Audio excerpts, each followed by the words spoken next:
Godzilla, King of the Monsters, just opened up in theaters this weekend, so why not do another Godzilla-related video?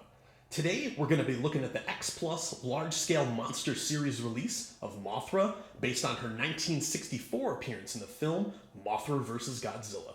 This box is a little bit different than most X Plus release boxes. It's kind of similar to the 68 Ghidorah that came out a few years ago. It's a white box, nothing on the sides, back, or top, but it does have a stamped black and white image of Mothra on the front, with 1964 at the bottom.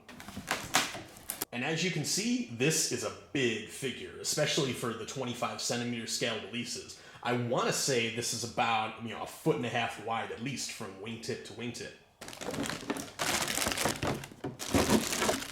I've got everything out of the box now. We've got Mothra, we've got her egg, we've got a base, and we have got a rod that holds Mothra into the base. So let's assemble this and get everything put together. Let's pop the rod into the base. Now, to properly stabilize the figure, when you push the rod in, make sure it comes out the bottom of the base just a little bit. Next, take the egg, take that big peg in the bottom and pop it right on here. And lastly, Mothra.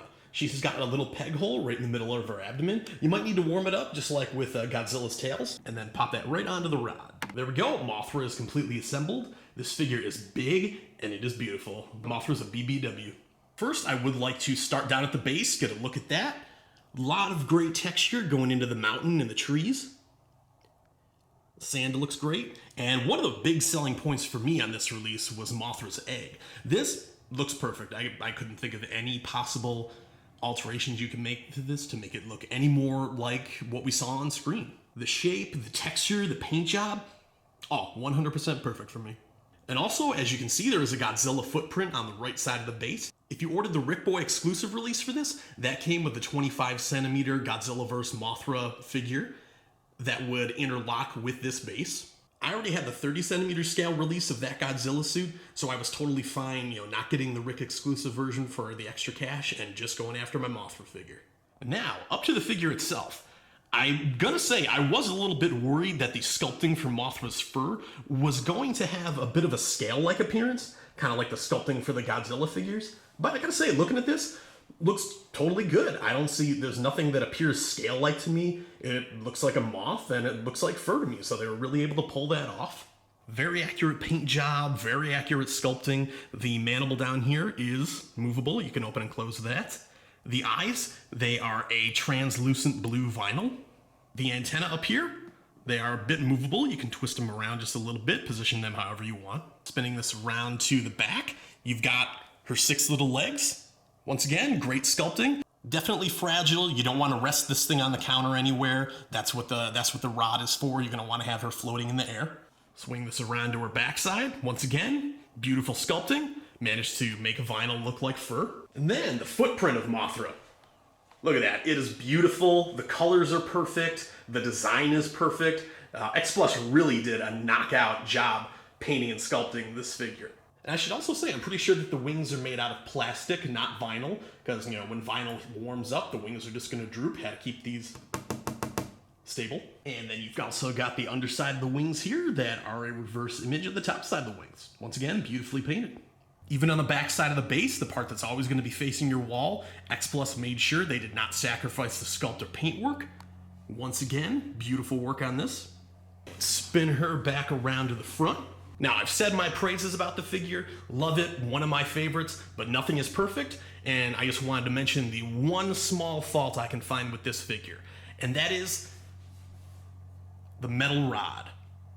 Personally, I think it would have been better to use a clear, hard plastic instead of, just a straight metal color, because it does stick out a little bit. At least if you used, a clear plastic for that, it would blend in a little bit more, give Mothra the illusion that she is floating and flying.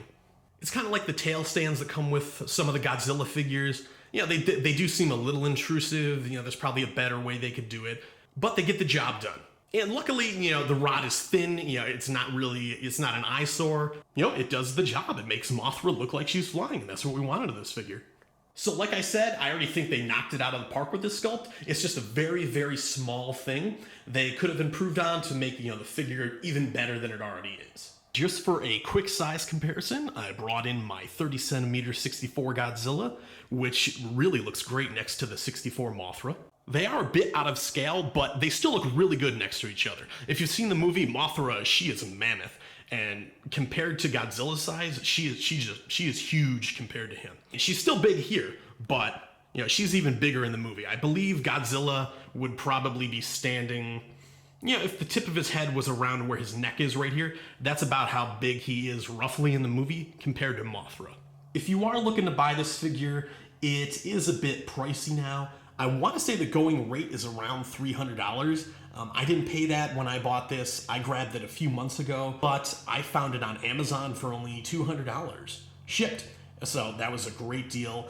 I jumped on it because I've been waiting for Mothra for a while. I couldn't afford it when it originally came out, but yeah, everything came together. I got it, $200, was happy to pay it, and I love it. Been waiting for this for a long time. The big figures for me are Godzilla 64, Mothra 64, Rodan 65, and King Ghidorah 64, 65. I'm still waiting on that one. They just had the Ghidorah the three-headed monster version released. Not sure if I can afford it right now. Yeah, it's very steep for me. It's like $350 plus shipping from Japan, which is another $50, I believe. So I'm probably gonna have to miss out on that one for right now, but hopefully I'll be able to get that in the future and finally complete my quartet of kaiju that are the most important to me. Also, before we wrap the video up, I did see Godzilla King of the Monsters over the weekend in IMAX. I'm not going to do a review of it. You know, I think enough people have already said what they think of the movie and covered all bases. But I want to say, the first Godzilla movies that I saw were on TNT's Monster Vision, Godzilla Bash 94. And the first Godzilla movie I saw was Mothra vs. Godzilla. Still my favorite. I love the movie. I enjoy the characters. I enjoy the plot. I still think it's Godzilla, one of his most menacing, if not his most menacing. I love Mothra. I love the music. You know, I think everything about the movie works perfectly. It's my definitive Godzilla movie. But when I went to see King of the Monsters in the theater, I knew I wanted to see it in IMAX. I don't think I've been into IMAX since Avatar came out a decade ago. So it's not something I go to often, but I knew I wanted to see the King on the biggest screen possible. And I was so glad that I did. Yeah, because it took me back to being a 4-year-old kid in 1994, watching my Godzilla movies on Monster Vision a few feet away from my TV, enjoying the spectacle of it all. Like, that's what I was hoping to see out of this new Godzilla movie. You know, the characters, you know, they're serviceable. I wouldn't say they're bad. Like, I can't really think of many Godzilla movies where the characters are outstanding or even really that good. I'm sure a lot of you are with me on this when I say that my favorite parts of the movies are seeing the monsters finally go at it. And this movie brought that. You know, I brought my girlfriend and her son with me. Her son was interested in seeing the movie, but I don't think he'd actually seen any of the other Godzilla movies before. And she was really against it at first. She was like, oh, Godzilla, it's cheesy, it's stupid, I don't want to see this. And then I showed her the Knock You Out trailer. And she's like, ooh, this actually looks like it could be fun. And then when I first saw she was enjoying the movie was during King Ghidorah's first scene. I realized, you know, after it was over, she was breathing heavy, and I'm looking at her and I'm like, well, you know, what's wrong? And she was like, oh, I was holding my breath. I forgot to breathe. Like, it was so exciting. And then by the end of the movie, you know, we were just sitting there as the credits started to roll, and she said, that was amazing. Yes, I switched the jury. And I'm glad that she can enjoy it. Her son really loved it too. And after the movie, they were talking about Godzilla more than I was. So I definitely had fun with that. I wanted to bring that up because when we went to see this in IMAX, we got this collectible ticket.